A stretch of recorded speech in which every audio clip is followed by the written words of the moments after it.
Plantão Médico Bandeirantes.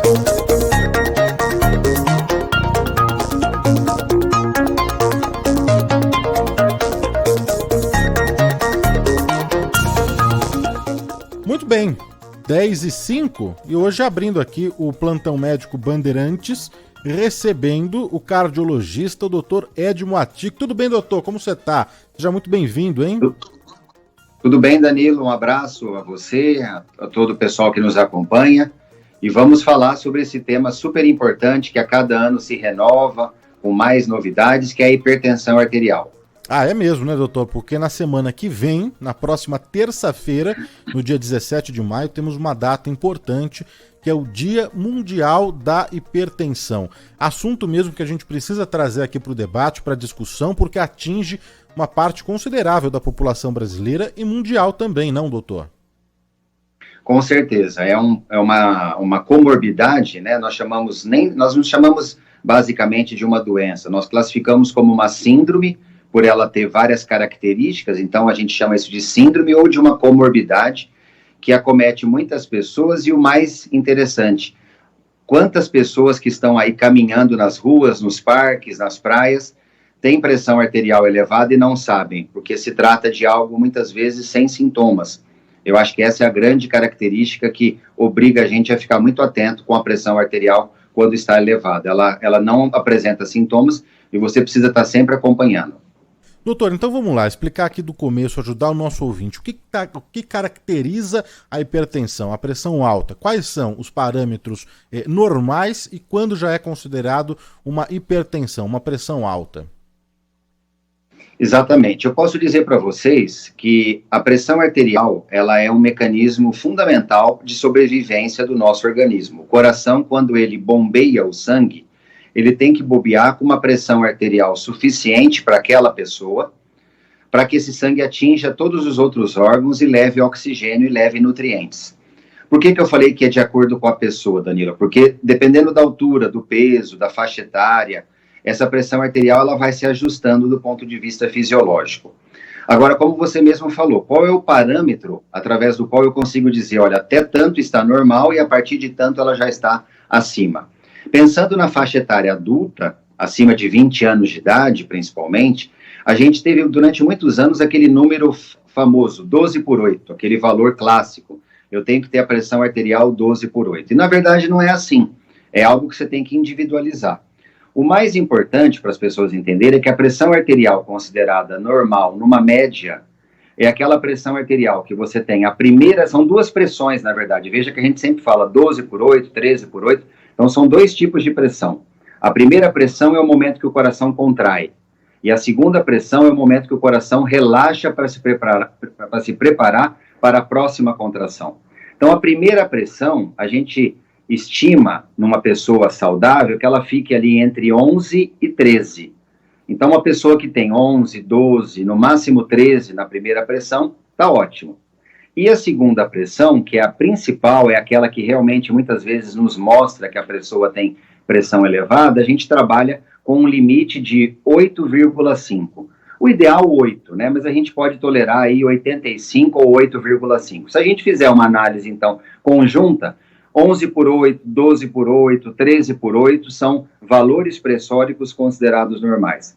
A partir do momento que você está acima desse intervalo ou abaixo desse intervalo, você vai ter a pressão considerada baixa ou alta. E esse alta você pode ter levemente alta, moderadamente alta. Então, aí existem classificações, de acordo com os níveis numéricos. E, como eu falei, o difícil é você constatar que a pessoa tem essas elevações, porque você faz uma medida isolada no consultório pela manhã, por exemplo, pode estar 12/8.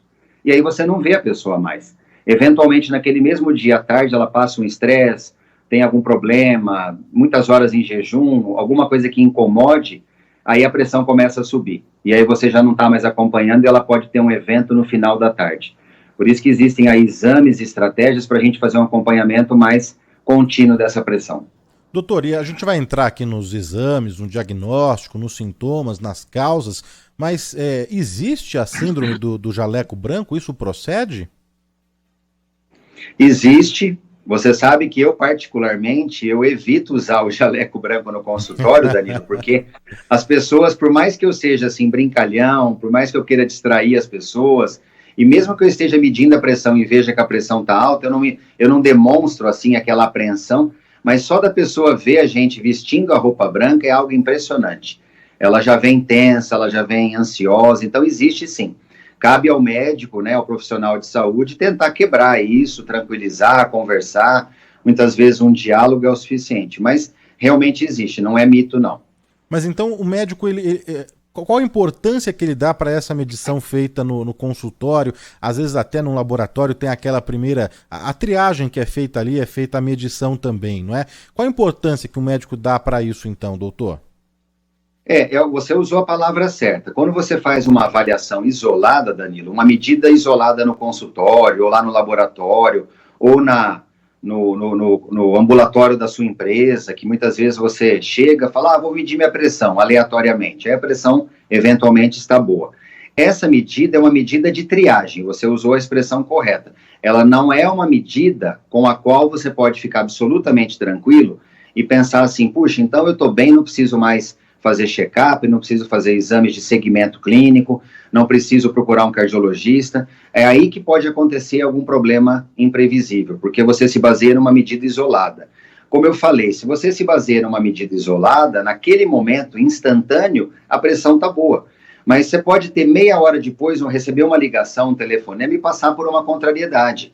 Você pode ter um susto, você pode ler alguma coisa nas redes sociais e aquilo te incomodar. Você pode, de repente, abrir ali a tua conta bancária e ficar sabendo que, de repente, o cartão tá com uma taxa negativa. Então, sempre tem coisas ao longo do dia que podem te incomodar. Muitas horas de jejum também, eu não consegui almoçar direito, aquela correria, e aí você vai ter o pico de pressão depois de já ter medido no consultório, e você se ilude com aquela medida do consultório. Então, tem que procurar o médico e fazer um segmento. Existem exames de acompanhamento. Doutor, esses parâmetros, então, da pressão, a mínima e a máxima, e o que é normal, claro que isso vai depender do peso, da altura, enfim, mas esses parâmetros é o que vai definir o tipo de hipertensão, estágio 1, 2 ou 3, é isso? Exatamente. Essa classificação que você citou é uma forma que a Sociedade Brasileira de Cardiologia criou para que fique mais fácil de todo mundo entender, não só médicos, mas a população em geral. Então, existe aí uma classificação para você saber se você está num nível normal de pressão, se você está num estágio leve ou estágio 1, como você citou, de hipertensão, né? Existe a hipertensão leve ou estágio 1, hipertensão estágio 2 ou moderado, ou uma hipertensão já mais importante, que é o estágio 3 dali para cima. Então, é uma forma, assim, pelo menos de você qualificar. Só que isso, isoladamente, também não tem tanta importância, Danilo, porque eu posso ter uma pessoa no estágio 1, que é considerado tecnicamente hipertensão leve, mas isso não quer dizer que ela não esteja sujeita a um infarto, a um derrame, a uma trombose, a uma arritmia, como consequência dessa hipertensão. Então, para o cardiologista, ele identificando a pressão alta, ele já estabelece uma orientação de estilo de vida, de alimentação, de medicação, e ele não vai ficar assim, não, olha, se for estágio 1 eu vou ser mais tranquilo, não vou me preocupar tanto, se for estágio 2 eu já fico mais em alerta. Na prática não é assim. Identificou pressão arterial elevada em qualquer estágio, a gente já começa a fazer um segmento contínuo. E o que causa, o que leva uma pessoa a ter a pressão alta, a hipertensão? São os hábitos alimentares? É uma doença herdada aí pelos pais? É hereditário? O que é, doutor? Essa acho que é a questão principal. O que é a hipertensão arterial? Para que todos entendam, aí eu possa falar das possíveis causas. Hipertensão arterial, eu acho que uma forma muito simples a gente entender é que os nossos vasos sanguíneos, artérias e veias, funcionam como canos de água, tubulações de água, onde a água, ou o sangue, no caso, deveria fluir de uma forma muito fácil. Toda vez que você tem pontos nessa tubulação, onde ocorre uma turbulência do fluxo, uma resistência ao fluxo aumentada, você vai ter um regime de pressão elevado. Aí você vai ter regime leve, moderado e mais importante. O que pode levar a essa turbulência do fluxo ou a esse regime de pressão elevada? Qualquer obstrução que aconteça naquele canal ou naquela tubulação. Então, se você tiver acúmulo de gordura nas artérias, e aí está uma das causas, a chamada aterosclerose, isso leva à hipertensão arterial. Se você tiver acúmulo de toxinas dentro dos vasos sanguíneos, o que são toxinas?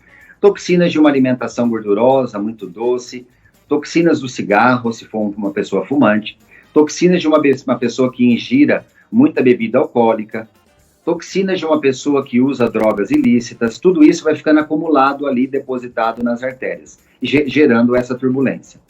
Você pode ter hipertensão arterial por problemas de nascença, então, eventualmente, você nasce com artérias mais finas, mais tortuosas. Então, é uma característica da tua árvore arterial, árvore vascular, que faz com que o fluxo sanguíneo, ele percorra com dificuldade os caminhos ali, porque as artérias são muito finas. Então, isso gera um regime de pressão elevado. E, por último, a gente sempre tem que partir do princípio que existe a causa genética, como você falou. O que é a causa genética? Muitas vezes a pessoa faz tudo certo, faz atividade física, se alimenta bem, não fuma, não bebe, mas ela tem uma característica familiar de ter, num certo momento da vida, picos de pressão arterial, mesmo com as artérias estando intactas. Por que isso acontece?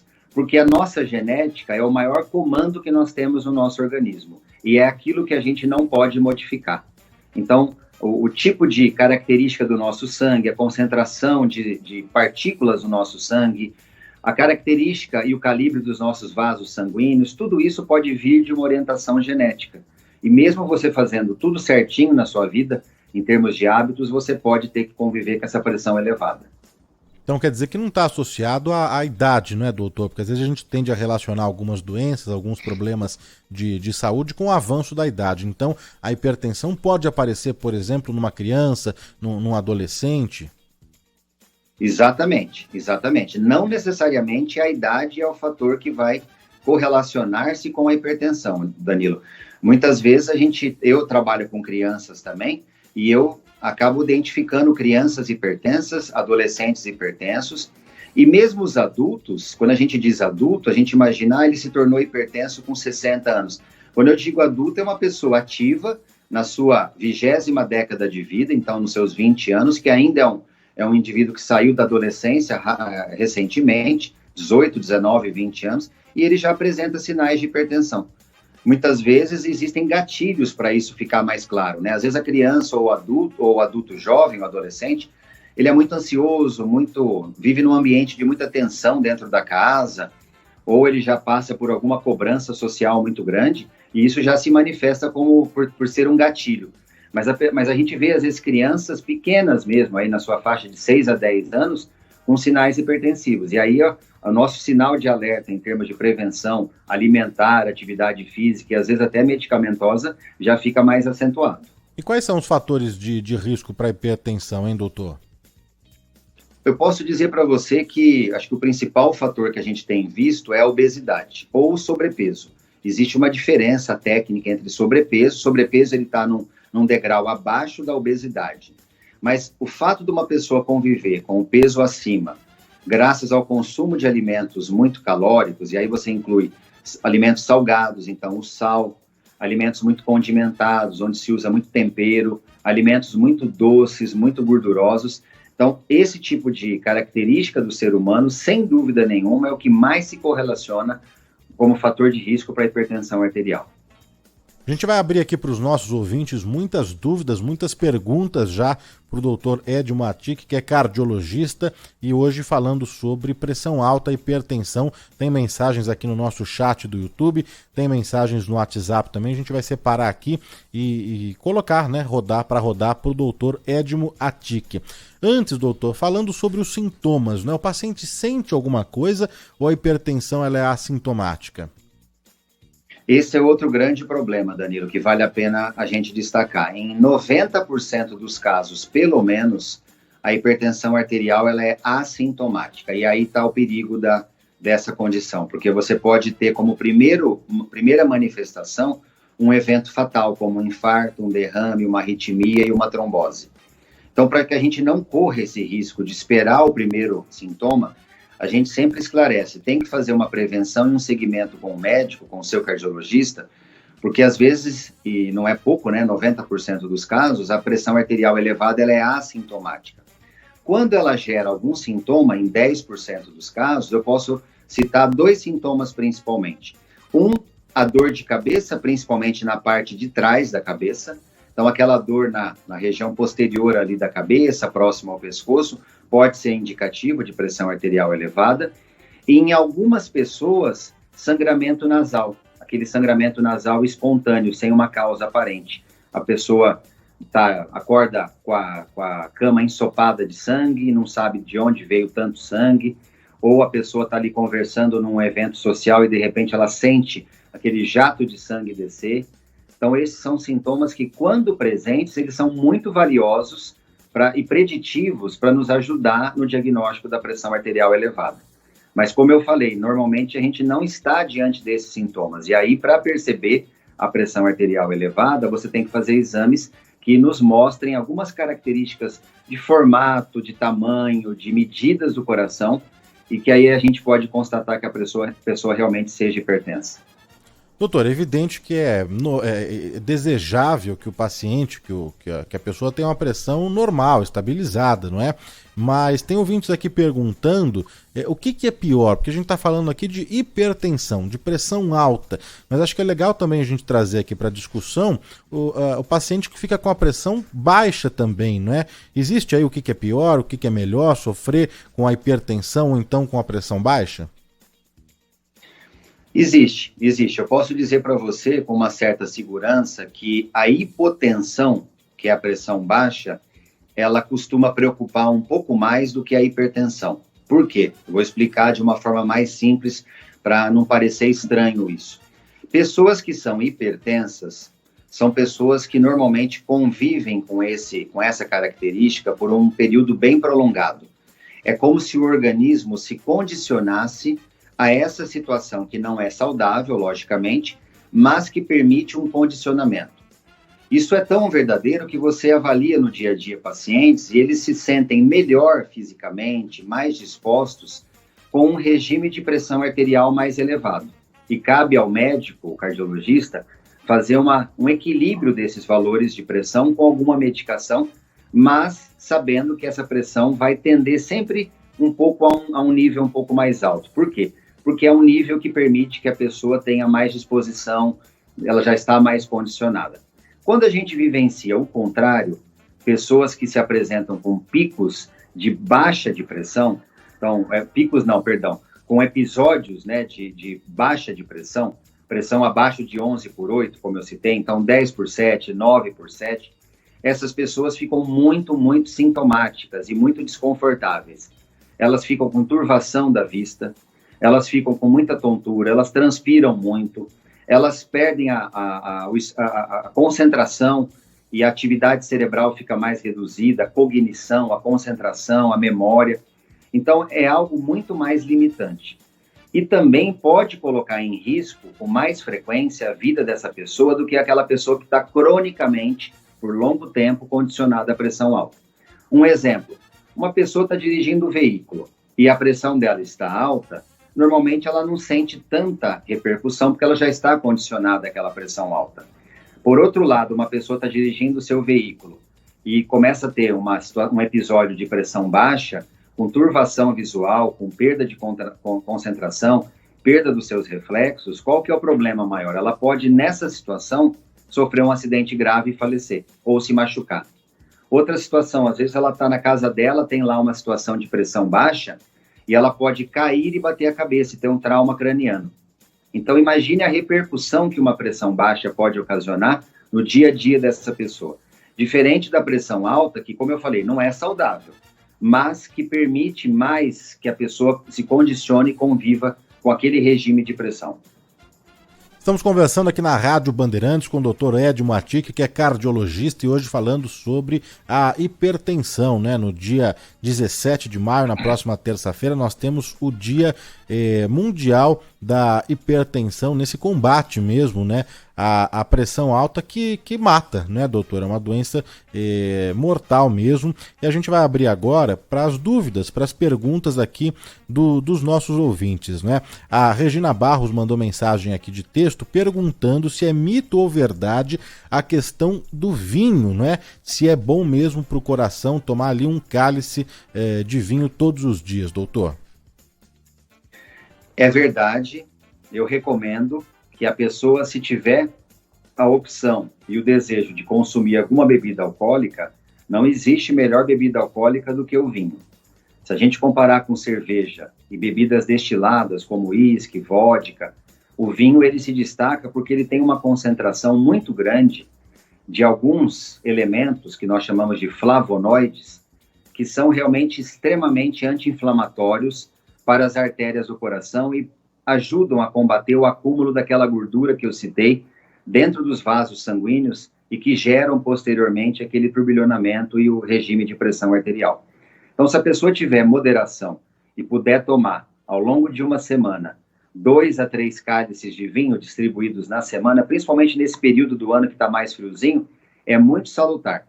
O importante é que ela não abuse, porque o vinho também tem o seu teor alcoólico, então ela não deve abusar, tomar uma garrafa por dia ou uma garrafa a cada 2 dias, como eu vejo acontecer às vezes no consultório, e essas pessoas retornam com manifestações colaterais. O ideal é 2 a 3 cálices ao longo da semana, junto com a sua alimentação. Em geral, o pessoal toma mais à noite, né, para dar aquela relaxada, então é muito saudável. Michel Martins pergunta se tanto faz tinto ou seco. Essa pergunta também é muito interessante do Michel. Os dois são benéficos, mas a gente sabe que o vinho tinto, ele acaba tendo um pouco mais de concentração desses elementos protetores do coração. Então, se tiver que priorizar, o tinto. Mas se ele só gostar do vinho branco, inclusive ontem eu tive um paciente que falou exatamente isso para mim, Danilo. Olha, eu só gosto do branco. Opa, tivemos uma falha aqui na conexão. Doutor? Bom, a gente vai refazer aqui, a Aline vai refazer aqui a conexão por Skype com o Dr. Ed Moati, que a gente perdeu aqui, não deu para entender direito essa última colocação aqui do Dr. Ed Moati, que é cardiologista, hoje falando sobre hipertensão. O doutor estava comentando sobre o vinho tinto ou branco, não é? Respondendo a pergunta aqui da Regina, que nos escreveu, e também do ouvinte Michel Martins, né? A gente vai colocar mais dúvidas, mais perguntas para o doutor Ed Moati, que já está de volta aqui na ponta da linha conosco. Doutor, por favor, você pode repetir aí a última colocação? Doutor? Acho que ainda não. Bom, a gente vai refazer aqui o contato com o doutor Ed Moati no Skype. Às vezes acontece isso mesmo. Se não der por Skype, viu, Aline? A gente entra em contato por telefone mesmo, só para a gente conseguir concluir aqui o nosso plantão médico Bandeirantes, né? Muitos ouvintes repercutindo aqui já a entrevista no nosso chat. A Cida Luz Ulmira, pessoal, é 2 cálices, não 2 garrafas. O Luiz Nunes pergunta também do chocolate amargo. Assim que a gente restabelecer o contato com o Dr. Ed Moati, vamos saber então do chocolate amargo, se também tem o mesmo efeito que o vinho, não é? Mandar um abraço aqui pro Marco Camilo, que está na nossa escuta, pro Daniel Batista, o nosso chefe de redação, também todo sábado ele sai para fazer uma caminhada, uma longa caminhada, e vai ouvindo o programa. O Laureano Arantes Neto, Gutenberg Oliveira, Aldélia Vido também mandou mensagem, pergunta, a gente vai repassar pro doutor daqui a pouquinho. A Kátia Martins, Ali Oliveira, também aqui escrevendo no nosso chat do YouTube, a Vânia Santos e o pessoal que interage, que manda mensagem também pelo nosso WhatsApp, que é o 11 99904 8756. Quem mandou mensagem para cá também é a Maria Neliane Dias, o Antônio, a Loreta Bellini, que tem dúvida para o doutor Ed Moati, o pai e filho, que estão sempre na nossa escuta, na sintonia, o João Jefferson Vicente, a Silvia Crisante, a Maria Aparecida Mendonça, a Cecília Valverde, Vera Pirillo, grande Vera Pirillo, Thelma Sanches, muitos ouvintes aqui na nossa escuta, na nossa sintonia. O Aline, se não der por Skype, a gente faz com o doutor por telefone mesmo, não tem problema nenhum, a gente segue aqui a pauta com o doutor Ed Moati por telefone, tá? Enquanto isso, mandar aqui um alô para a Silvia Stanzioni, que também tem dúvidas para o doutor Edmo, a Penha, a Toninha Scatena, que desde cedinho mandou mensagem no Facebook, falando que iria ficar atenta à entrevista aí do doutor Edmo, o Leonardo Calandrino, Cláudia Rosana, Ana Maria Moraes, a Thelma Roma, Ricardo Sanches, a Nelly Melo, muita gente participando, interagindo, mandando mensagens para cá. Lembrar também que daqui a pouquinho, enquanto a gente volta aqui no contato com o Dr. Edmo, vamos ter um sorteio. Temos alguns pares de ingresso para a peça A Última Sessão de Freud, em cartaz no Teatro Vivo, que fica em frente ali ao Shopping Morumbi, peça estrelada pelo Odilon Wagner e pelo Cláudio Fontana, uma peça que narra um encontro fictício entre o Freud e o C.S. Lewis. Eles estão lá em meio à guerra, um bombardeio, e tem a discussão, não é, sobre a finitude da vida, o medo, as relações mal resolvidas aí, questões familiares. Então teremos para o próximo fim de semana, dias 20, 21 e 22 de maio, sexta, sábado e domingo, pares de ingresso para a Última Sessão de Freud com Odilon Wagner e o Cláudio Fontana. Então, na sexta-feira, a sessão é às 8 horas da noite, no sábado às 9, no domingo às 18. Então, se você tem interesse aí em conferir essa peça que eu já assisti, é sensacional. Tá, assim, toda uma cenografia também dentro do escritório do Freud, a atuação também brilhante do Odilon Wagner, do Cláudio Fontana. Então, se você ouvinte tem interesse, também pode mandar aqui já a sua mensagem. A gente vai sortear daqui a pouquinho. A Aline está na produção hoje, na produção e coordenação, vai ajudar a gente nesse sorteio. Temos pares de ingresso para sexta, dia 20, sábado, dia 21 e no domingo, dia 22 de maio. A Aline faz um sinal positivo de que o Dr. Edmo já está aqui conosco. De volta, doutor? Já estou de novo. Opa, maravilha. Olha, o que tem de mensagem aqui não está escrito. Então, por gentileza, só para a gente finalizar aquela questão do vinho, doutor. Claro. O vinho, eu estava dizendo que ambos os vinhos, tanto o tinto como o branco, eles são saudáveis para o coração. Mas eu comentei que, inclusive, ontem um paciente me questionou isso que o nosso ouvinte perguntou, porque ele prefere o vinho branco, ele não gosta do tinto. Então, eu disse para ele que os benefícios existem também no vinho branco, que ele pode manter 2 a 3 cálices por semana. Claro que o vinho tinto apresenta uma concentração maior, Danilo. Então, a pessoa que puder utilizar o vinho tinto é sempre melhor. Maravilha. O ouvinte perguntou no nosso chat também, agora acho que me passou batido o nome dele, mas a questão do chocolate amargo também é a mesma coisa que o vinho, doutor? O chocolate amargo também é outro item que a gente tem que valorizar na nossa alimentação. Para vocês terem uma ideia, hoje em dia existe uma dieta para emagrecimento e para proteção cardiovascular com boas evidências, que é a chamada dieta do chocolate e do vinho.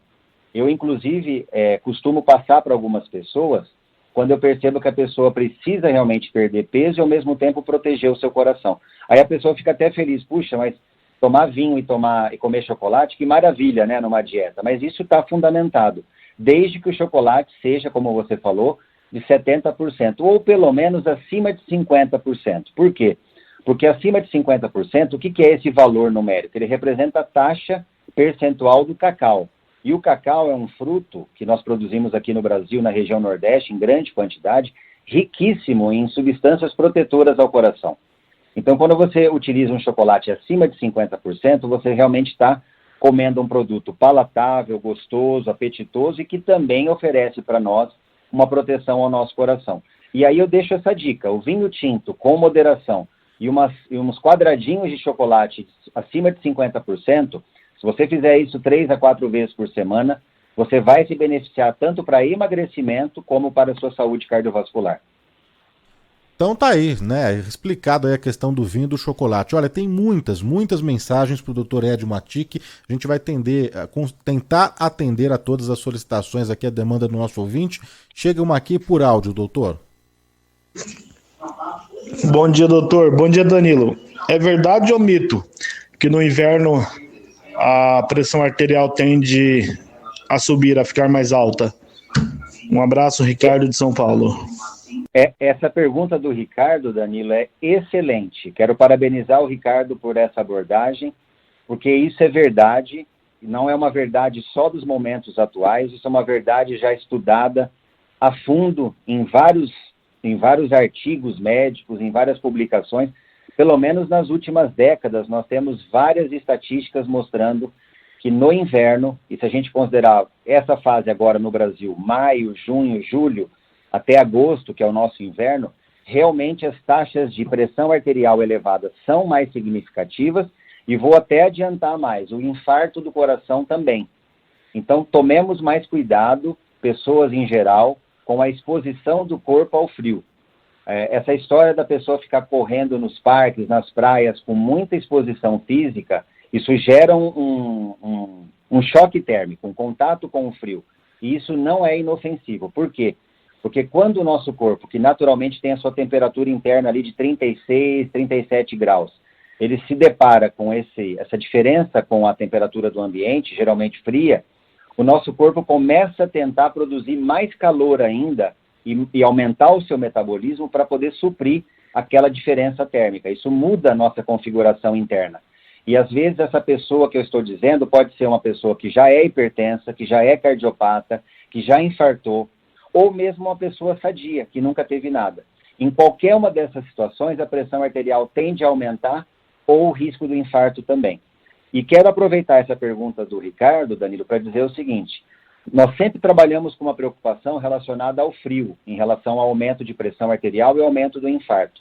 Por incrível que pareça, com a destruição da camada de ozônio que a gente tem visto e aumento da insolação nas cidades, a gente também tem vivido temperaturas muito altas nas cidades, não só do Brasil como no mundo, nós estamos começando a ver uma outra tendência mundial. As pessoas tendo alteração de pressão, picos, né, hipertensão arterial, infarto, derrame e arritmias também nos dias de temperatura muito extrema, 40 graus, 45 graus. Então está começando a inverter um pouco essa característica, o que fica mais perigoso para qualquer ser humano. Tanto no frio como no calor excessivo, nós vamos estar sujeitos à pressão arterial elevada ou ao infarto. Muito bom, tem mais uma dúvida, mais uma pergunta aqui para o Dr. Edmo. Bom dia, Danilo. Eu sou o Gilberto, aqui do Jardim Universal, Zona Sul de São Paulo. Mais uma vez, parabéns pelo programa.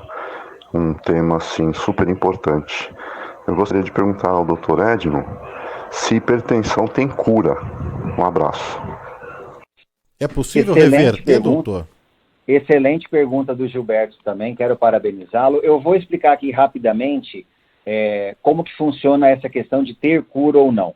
Nós temos na natureza dois tipos de hipertensão arterial, aquela que nós chamamos de primária e aquela que nós chamamos de secundária. A primária, Danilo, é aquela que você mencionou se poderia ter relação com um fator familiar, e que é 80% dos casos. Então, a maioria dos casos de hipertensão arterial nós chamamos de primária ou genética, é aquela que você, mesmo fazendo tudo certinho na sua vida, não fumando, não bebendo, não ganhando peso, não comendo errado, você vai desenvolver essa hipertensão. Esse tipo de hipertensão não é curável, ela é controlável e ela responde pela maioria dos casos que a gente vê nos consultórios. Você fica tratando ao longo da vida, um pouco você usa medicação, um pouco você muda o estilo de vida, hora você aumenta as doses, os remédios, hora você reduz, mas sempre a pessoa convive com alguma medicação. Ela não é curável, mas ela é controlável. Agora, a hipertensão arterial secundária é aquela que você pode reverter e curar.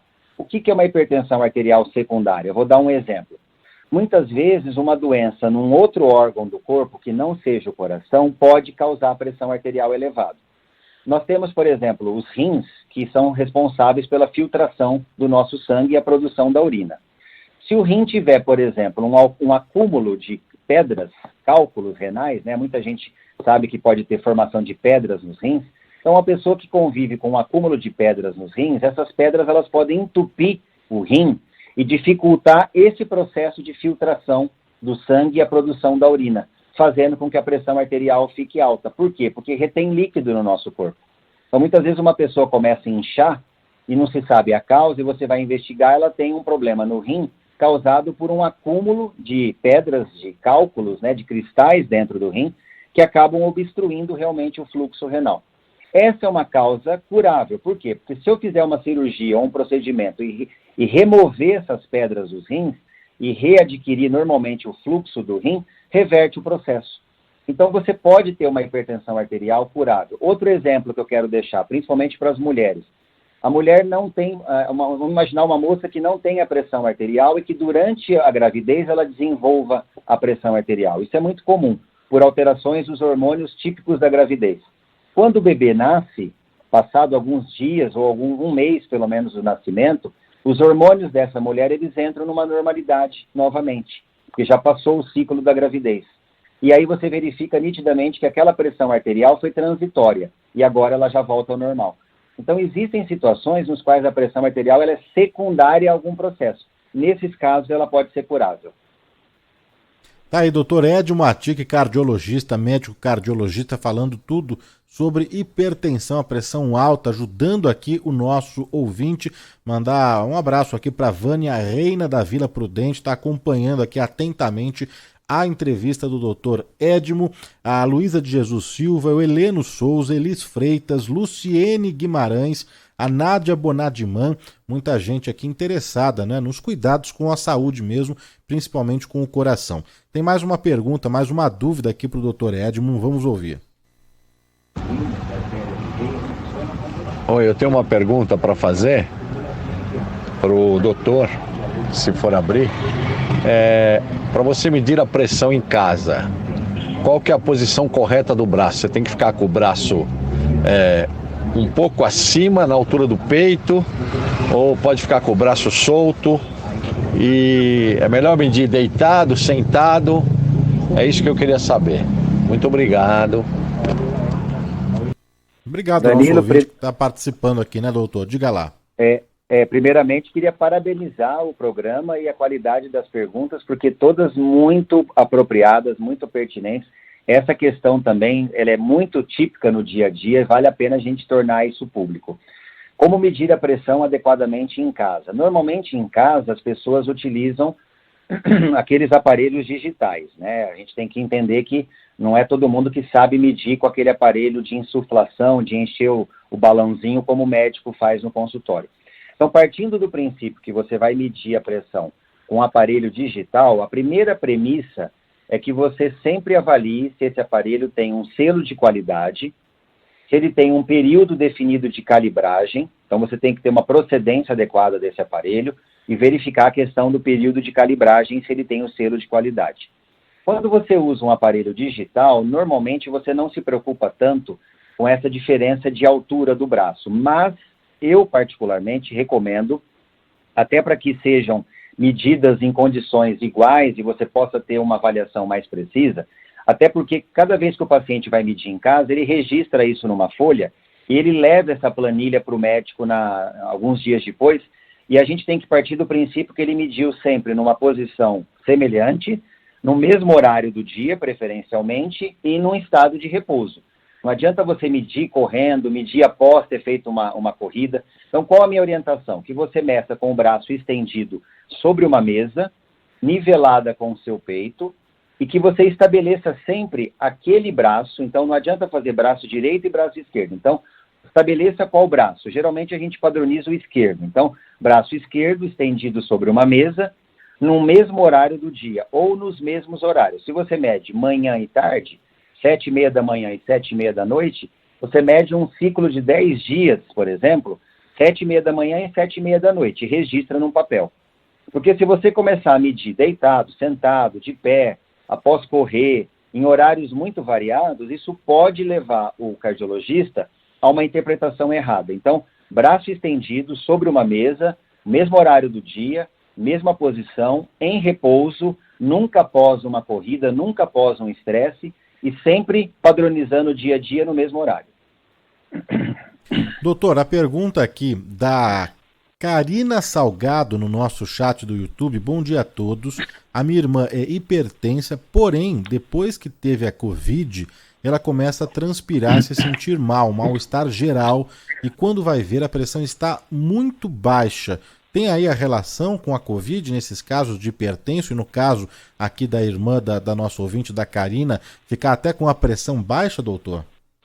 Sim, sim. Outra questão fundamental também para a gente abordar, porque afinal de contas, se por um lado nós estamos vencendo essa pandemia e os casos estão diminuindo substancialmente, nós estamos vivenciando, e eu posso testemunhar isso que tem sido meu dia a dia, nós estamos vivenciando uma outra realidade médica, que é a síndrome pós-Covid, ou chamado Covid longo, long Covid. Dentro dessa síndrome, uma das características mais claras que a gente tem visto, Danilo, é variação de pressão arterial.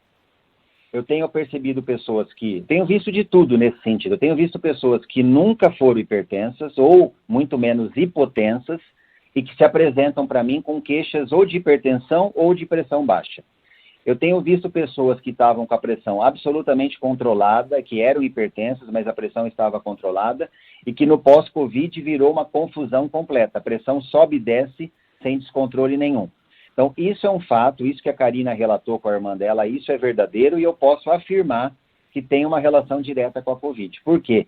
A Covid, na verdade, é uma tempestade inflamatória, ou seja, uma inflamação que acomete todos os nossos órgãos, incluindo o nosso coração, incluindo os nossos vasos sanguíneos, eles sendo responsáveis pelo controle do fluxo sanguíneo. Então, fica sempre durante um tempo, isso está mais ou menos perceptível, entre 6 meses a 1 ano após a Covid. Esse período é crítico para que as pessoas que tiveram Covid, e até ressalto um detalhe, não precisa ter sido um Covid forte, não. A pessoa pode ter tido um Covid brando e também um forte, mas 6 meses a 1 ano após o término da Covid, da resolução da Covid nessa pessoa, ela pode conviver com variações da pressão, tanto subindo como descendo. Estamos conversando aqui na Rádio Bandeirantes com o Dr. Edio Matic, cardiologista. Temos aqui o tempo apertado mesmo, a gente vai tentar, né, responder aqui, atender os nossos ouvintes, e não fiquem bravos, né, se a gente não conseguir atender todo mundo, mas a gente marca numa próxima, porque o assunto é importante mesmo. O Laureano pergunta o seguinte: doutor Edmo, pressão 11/8 é bom ou ruim para um paciente que tem 90 quilos e IMC acima de 30? É uma pressão considerada adequada, só que limítrofe. Por que eu digo limítrofe? Porque se ele tem o IMC acima de 30, ele já tem um pouco de sobrepeso, ele tem um certo grau de sobrepeso. Ele não é um obeso mórbido, logicamente, mas ele tem um grau de sobrepeso, ele está um pouco acima do peso. E a pressão 11/8, ela pode ser, no caso dele, uma pressão limítrofe, no sentido de mostrar que se descer um pouquinho, ele começa a ter sinais clínicos de uma queda de pressão, de uma hipotensão. Então, eu recomendaria que ele se alimentasse ao longo do dia muito corretamente, fizesse as 3 refeições diárias, intercalando essas refeições com frutas, sucos, vitaminas, chás naturais, para que ele tivesse um grau de manutenção dessa pressão de 11/8 até 12/8. Isso ele consegue, como eu falei, com uma alimentação regrada e com um grau de hidratação mínimo de 2 a 3 litros ao dia. E quando eu digo hidratação, não é só a água mineral. Você pode estar tomando sucos naturais, chás naturais, para complementar. Agora, caso ele deixe de se alimentar, fazer as 3 refeições minimamente, ou não se hidrate minimamente com 2 a 3 litros, ele vai começar a ter naturalmente uma queda da pressão ao longo do dia. E a hora que essa pressão chegar em 10/7, 11/7, certamente ele vai começar a sentir muita fraqueza, muita indisposição, vai começar a limitar a realização de qualquer atividade. É isso que eu gostaria de recomendar para que ele não passasse por esse desconforto. Doutor, para a gente encerrar aqui, mais uma pergunta aqui do nosso ouvinte. Bom dia, amigos ao Bandeirantes, aqui Armando Correia falou de Santo André, e a pergunta é a seguinte: quem toma remédio para hipertensão, fazendo exercícios físicos, etc, pode parar de tomar o remédio a partir do momento que está fazendo exercício físico? Forte abraço a todos. Essa questão, Danilo, é uma questão muito interessante pelo seguinte: por que ele está fazendo essa pergunta? Por que o Armando pensou nessa questão? Provavelmente porque ele já deve ter lido ou foi dito a ele que o exercício físico naturalmente é um mecanismo antihipertensivo. E isso é verdade. Se a pessoa tiver uma prática física regular e orientada por um especialista, ele vai ter um mecanismo natural de combate à hipertensão, porque a atividade física, ela abre os vasos sanguíneos, ela dilata os vasos sanguíneos, fazendo com que aquele fluxo que porventura estivesse turbilhonando, tendo dificuldade de escoamento, esse fluxo fique mais fácil. Então é um mecanismo muito simples de você combater a hipertensão, é você fazer atividade física moderada e orientada. Agora, isso é uma situação. Você afirmar que ele vai ficar isento da necessidade das medicações, isso é um pouco complicado, né? Você pode dizer assim: há possibilidade real de diminuir o uso dos medicamentos, diminuir as doses, talvez causar uma distância maior entre a necessidade do remédio e uma combinação de remédios, mas afirmar que ele vai conseguir ficar isento da medicação, talvez não seja possível. O que a gente vê na prática é quando uma pessoa está muito acima do peso e convive realmente com pressão arterial muito elevada, e ela começa a fazer uma atividade física e um ajuste alimentar, começa a perder realmente peso a ponto de mudar a conformação física, mudar assim, a olho nu mesmo o peso, a gente percebe que essa pessoa vai ficando cada vez menos dependente do uso do remédio. Pode até acontecer de você conseguir deixar essa pessoa um período sem medicação, até para você fazer um teste e avaliar. Agora, ela pode precisar futuramente? Até pode. Por quê? Porque não é só a obesidade, é o estresse, é a questão genética, como nós colocamos. Então, posso garantir para o Armando que ele vai ficar menos dependente do uso de remédio, de doses elevadas, se ele fizer atividade física com mais regra e com mais orientação. Muito bem, conversamos aqui na Rádio Bandeirantes com o Dr. Edmo Attic, que é cardiologista, falando sobre hipertensão, a pressão alta, ajudando aqui o nosso ouvinte, tirando dúvidas, né? Na terça-feira, na semana que vem, no dia 17 de maio, temos essa data que é o Dia Mundial da Hipertensão. Eu sei que muitas perguntas aqui a gente não conseguiu atender, responder, mas a gente marca uma próxima com o Dr. Edmo. Obrigado, viu, doutor, por ter topado aqui participar do programa hoje. Obrigado, Danilo. Eu que agradeço também a todas as perguntas, foram excelentes e me coloco sempre à disposição para estar com vocês no programa e responder questões relacionadas a esses pontos do nosso dia a dia que muitas vezes afligem todas as pessoas e que precisamos realmente passar uma orientação clara, transparente. Muito obrigado. Até uma próxima, doutor Edmo Attic. Lembrar ao nosso ouvinte que essa entrevista fica disponível no canal do YouTube da Rádio Bandeirantes e também nos agregadores de podcast. É só acessar no Spotify, no Apple Podcast, no Google Podcast, TuneIn, que você encontra aqui o recorte da entrevista com o doutor Edmo Attic. E olha só,